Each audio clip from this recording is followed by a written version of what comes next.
Business durable, le magazine des entreprises qui prennent soin de la planète. Nathalie Croiset sur BFM Business. Nous parlons à nouveau dans cette émission des sites industriels et de leur reconversion. En France, on estime qu'entre 200 000 et 300 000 sites, on va dire, méritent l'étiquette de friche industrielle. Comment les réhabiliter dans de meilleures conditions? François Boucher, bonjour. Bonjour. Vous êtes donc le PDG de Valgo, qui est une entreprise spécialisée justement dans les opérations complexes, très techniques, de déconstruction et de désamiantage, en particulier de sites industriels. Et vous travaillez en partenariat avec Éric Branquet. Bonjour. Bonjour. Vous êtes fondateur d'Ecofil Consulting. Vous accompagnez beaucoup de sociétés sur tous ces enjeux-là, et en particulier Valgo sur une opération très particulière, puisque c'est celle de la dépollution de la raffinerie Petroplus. On va en parler avec vous évidemment concrètement, mais alors tout d'abord, pour bien comprendre, voilà, je donnais quelques chiffres autour de la reconversion industrielle. Ça représente quoi ces terrains pollués en France, à peu près, François Boucher? Écoutez, on estime qu'il y a 240 à 300 000 terrains pollués.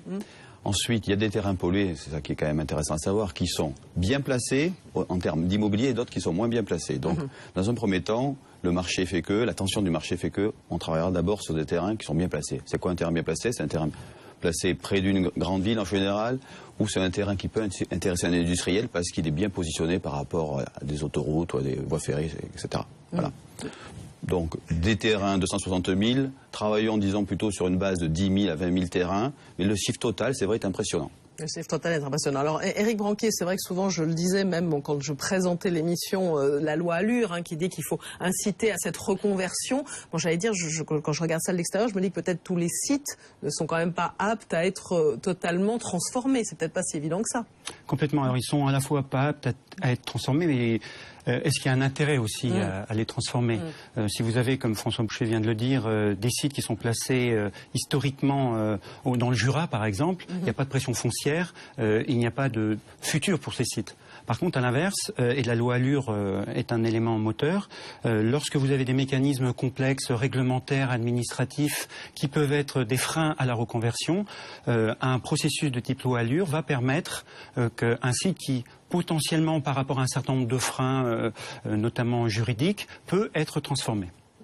Alors justement, comment ça se passe concrètement? Vous, Valgo, vous vous mettez, on va dire, un petit peu en avant, parce que vous avez une approche un petit peu différente, qui est une approche in situ, c'est ça, qui privilégie un petit peu les techniques de dépollution, mais directement sur le site. C'est ça, est-ce que vous voulez en dire un peu plus, François Oui, je vais en dire un peu plus, bien sûr.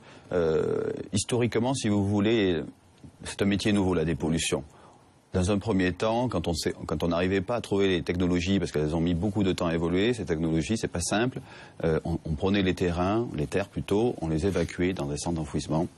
Et tout ceci était assez coûteux à tous les niveaux, financiers et même en matière d'environnement. On imagine tous ces camions au bord des routes, etc. Pour essayer de redévelopper encore plus de friches et les rendre économiquement acceptable par le marché, parce que quand un foncier coûte, quand on fait l'addition du prix de l'immobilier et du coût de la dépollution est hors du marché, c'est pas intéressant. Donc ça, malgré des systèmes d'aide, parfois on ne peut pas y arriver. Pour y arriver, il faut essayer de trouver des technologies, donc in situ sur place, pour éviter d'évacuer les terres, les rendre quand même propres à l'usage futur. Donc ça, c'est le métier de Valgo, beaucoup axé sur la R&D, si vous voulez, les nouvelles technologies de dépollution, on pourra en citer quelques-unes, et ce qui va permettre donc de rendre sur le marché acceptable la valorisation foncière, qui va faire qu'un nouvel, je dirais, investisseur, un nouveau constructeur, un nouveau promoteur va venir sur l'opération et faire un nouvel usage de ce site, que ça peut être des logements, encore une fois, un usage commercial, industriel, etc. Et on va dire aussi que c'est la logique. On part du terrain et comment est ce terrain pour pouvoir évidemment agir. Oui, c'est pas magique. C'est pas magique, exactement. Pas magique. Alors un exemple concret, puis vous allez en parler tous les deux, c'est ce projet de reconversion, c'est ce que je disais, de ce site, de cette raffinerie de Petroplus. Comment ça s'est mis en place? Comment vous avez fait ça aussi concrètement, Éric Branquet? D'abord, c'est un processus qui est issu d'une liquidation. Donc, des actifs ont été octroyés à Valgo à l'issue d'un processus administratif devant un tribunal de commerce. Et ce qui a été le plus porteur, c'est que le projet porté par François Boucher était un projet autofinancé.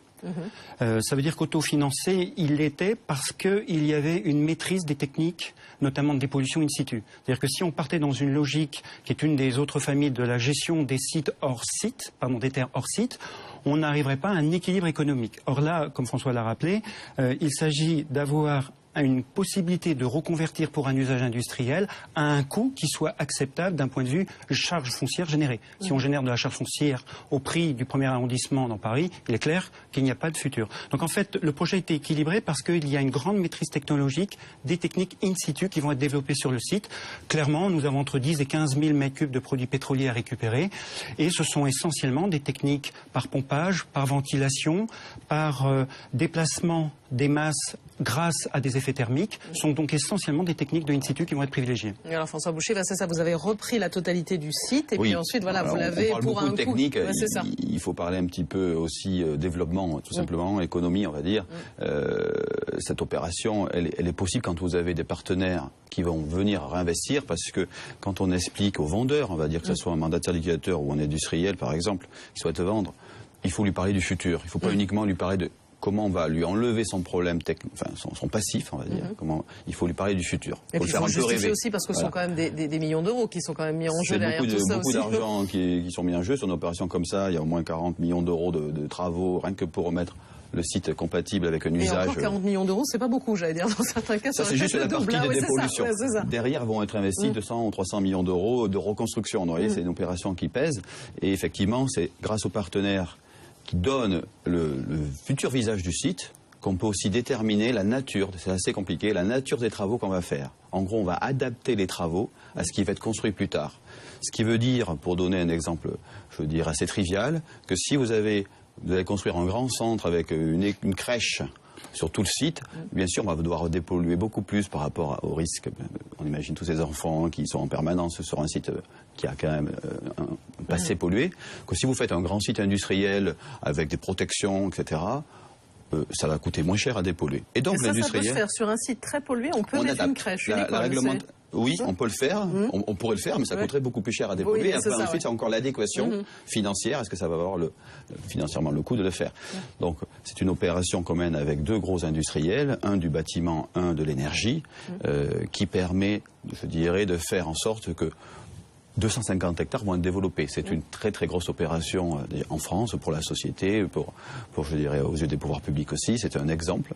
Donc voilà. Et ce site en particulier, voilà, cette ancienne raffinerie, elle est amenée à devenir quoi en particulier? Alors qu'est-ce qu'elle va devenir effectivement? La partie qu'on considère le stockage, on va dire, qui existait toujours quand on raffine, il faut bien stocker les produits, les combustibles, ça c'est conservé. C'est le groupe Bolloré qui a développé cette partie-là. Et la partie qui était l'endroit où on raffinait, on va faire essentiellement grâce à la construction du groupe Eiffage, un grand site, une grande plateforme de logistique, de matières qu'on considère dangereuses, va-t-on dire.